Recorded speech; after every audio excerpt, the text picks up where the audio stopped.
Namo Buddhaya, nama saya Risi dan dalam video ini kita akan masuk ke dalam topik kekerasan seksual. Definisi dari kejahatan seksual menurut Yayasan Pulih adalah setiap tindakan baik berupa ucapan ataupun perbuatan yang dilakukan seseorang untuk menguasai atau memanipulasi orang lain, serta membuatnya terlibat dalam aktivitas seksual yang tidak dihendaki. Ada dua aspek signifikan dalam kekerasan seksual. Yang pertama itu aspek pemaksaan atau tidak adanya persetujuan dengan korban. Yang kedua itu korban tidak atau belum mampu memberi persetujuan. Contohnya itu tindakan seksual dengan anak di bawah umur atau minor, ataupun dengan individu dengan disabilitas intelijensi.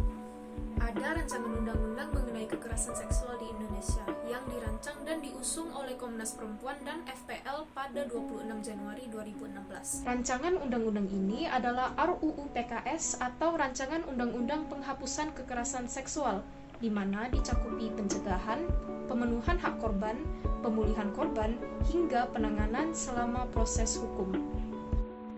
Setidaknya ada 15 macam kekerasan seksual yang dialami perempuan Indonesia.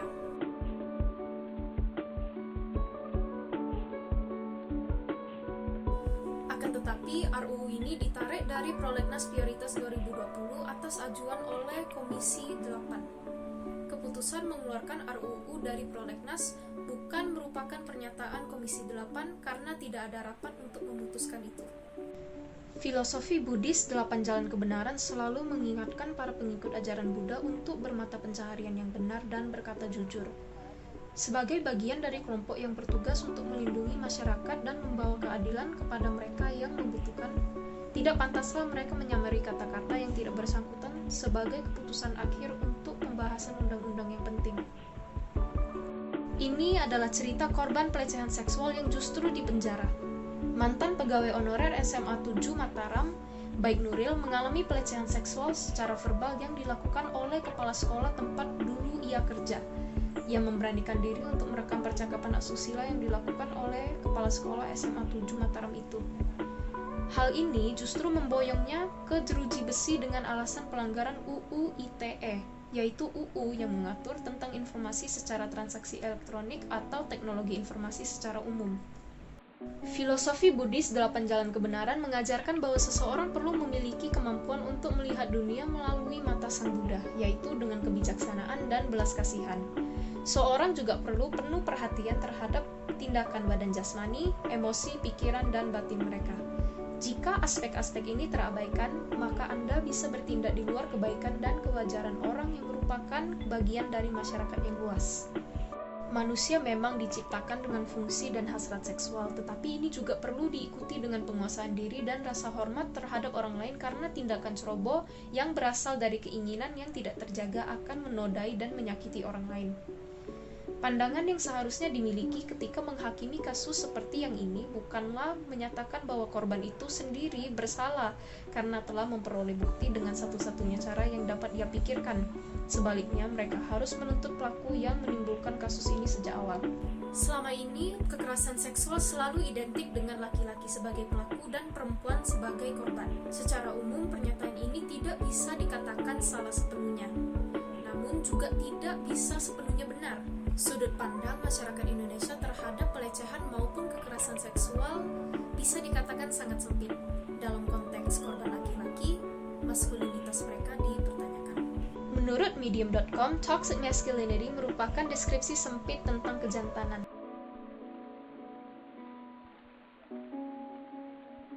Contohnya, 1. Seorang lelaki harus kuat, tidak boleh emosional kecuali ketika ia marah. Kedua, boys will be boys, di mana laki-laki memang bertindak salah. 3. Seorang lelaki harus bisa mengatur hubungan. Jika ia kurang dominan dalam hubungannya, berarti ia lemah. 4. Seorang lelaki tidak akan mungkin menjadi korban pelecehan seksual. Sebaliknya, lelaki malah akan menikmatinya. Kelima, seorang gagal dikatakan menjadi lelaki ketika ia tidak bisa menjadi seorang yang bisa menghidupkan keluarganya. Dan keenam, pembulian yang terjadi pada lelaki yang bersifat atau berbentuk tubuh yang agak feminin. Berdasarkan cerita-cerita dari laki-laki korban pelecehan seksual oleh wanita, Mereka tidak mendapat respon yang serius ketika mengkonsultasikan pelecehan yang dialaminya ke orang-orang terdekat. Ada yang meragukan kebenaran cerita. Ada pula yang bercanda, mengatakan bahwa ia beruntung dan seharusnya menerima saja ajakan tersebut. Dengan pola pikir masyarakat yang demikian, tidak mengherankan jika muncul anggapan bahwa pelecehan seksual hanya dianggap tidak normal jika dilakukan oleh pria gay. Selama ini, stigma masyarakat berputar pada anggapan bahwa ketertarikan seksual dimulai oleh laki-laki. Ketika pelecehan atau kekerasan itu dilakukan oleh perempuan, korban laki-laki tidak serta-merta berada di posisi yang lebih mudah. Pikiran menyeleweng tentang ketertarikan seksual laki-laki lantas melahirkan sebuah konsensus atau pandangan bahwa laki-laki hanya bisa memikirkan satu hal dan hal itu adalah melakukan hubungan seks dengan wanita. Sebab pikiran sesat ini, korban selain wanita merasa tidak nyaman ataupun terancam untuk membagi pengalaman buruknya untuk mencari pertolongan yang dibutuhkan. Sehingga tidak tercatat banyak kasus kejahatan seksual terhadap laki-laki. Tambahan lagi, pandangan tidak netral terhadap pelaku pelecehan menjelekkan bagian kelompok LGBT yang tidak bersalah, sehingga mendorong diskriminasi yang lebih lanjut terhadap mereka oleh orang yang bukan bagian dari kelompok tersebut. Krisis victim blaming atau rape culture di Indonesia masih sangat prominent. Sering sekali kita mendengar komentar-komentar seperti, pasti dia pakainya baju seksi. Siapa suruh dia diajak cowok nggak jelas? Jadian kan? Dia emang cewek nakal, pantas saja sampai begitu. Ya kan dipegang doang, serius amat. Laki-laki emang gitu. Nurul Fasifika dari Gerakan Melek Bersama menjelaskan, pakaian-pakaian ini sudah tertutup. Namun, tetap saja para perempuan ini jadi korban kekerasan seksual. Karena itu, pakaian ini mendobrak anggapan di masyarakat bahwa korban kekerasan seksual biasanya berpakaian terbuka. Dari 12 setel baju yang dipajang, 8 diantaranya adalah celana panjang dan berkerudung. Ini adalah hasil survei relasi pelecehan seksual dengan baju yang dipakai korban. 5 besar pakaian yang dikenakan perempuan saat terjadi pelecehan seksual adalah rok atau celana panjang, baju lengan panjang, baju seragam sekolah, baju longgar, berhijab pendek sedang. Filosofi Buddhis mendorong pengikutnya untuk berpikir, bertindak, dan berkata dengan bijak dan belas kasihan. Masyarakat perlu mengerti bahwa tidak ada orang di bumi ini yang ingin mengalami pelecehan seksual dan pakaian korban tidak mempengaruhi terjadinya pelecehan seksual, melainkan motif pelaku itu sendiri. Mereka perlu simak cerita korban dan tidak membenarkan kelakuan atau kata-kata orang di pihak bersalah, karena itu tidak hanya mengecilkan masalah dan trauma korban. Dengan mempertahankan gagasan bahwa wajar kalau laki-laki terangsang ketika melihat objek ketertarikan seksual mereka, atau pelecehan seksual hanya terjadi pada wanita yang tidak bisa menjaga apa yang dikenakannya.